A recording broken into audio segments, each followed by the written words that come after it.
Well, you should be afraid of taking risks and pursuing something meaningful. But you should be more afraid of staying where you are if it's making you miserable. It's a luxury to pursue what makes you happy.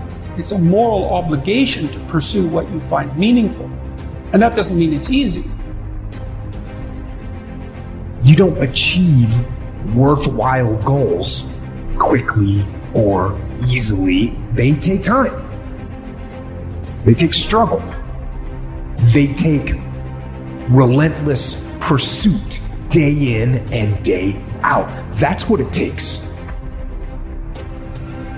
I wish I had not waited 14 years. Somebody said if you want to lose something, lose money. You can get that back. 8 out of 10 millionaires have been financially bankrupt. Walt Disney filed bankruptcy 7 times and had 2 nervous breakdowns. But don't lose time.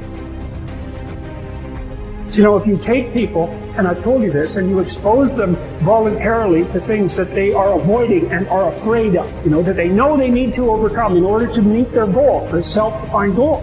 If you can teach people to stand up in the face of the things they're afraid of, they get stronger. Success and failure are generally slow processes. You're slowly building things up or gradually tearing it down. You've got to pay attention. You have to watch. You have to watch every single second. There were 14 years I sat on the sideline.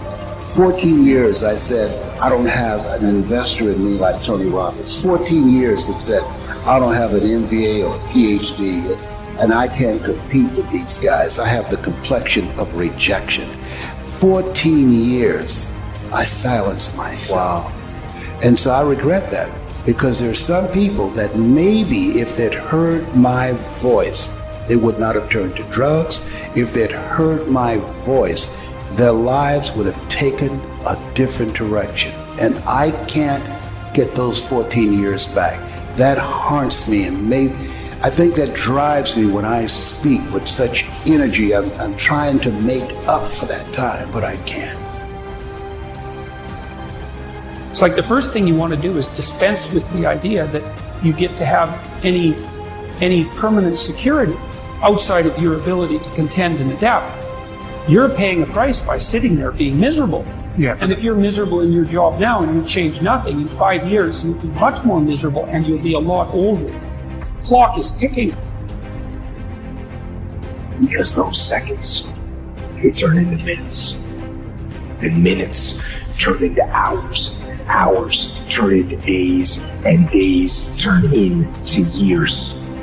If for 10 years, if you didn't avoid doing what you knew you needed to do, by your own definitions, right, within the value structure that you've created, to the degree that you've done that, what would you be like? It's that second. That second that just went by, that killed. And so did that second. And so did that one. And in those precious seconds, you were either building or you were decaying. You were either gaining ground or you were losing ground in that second. And in every second. Every second counts. So make every second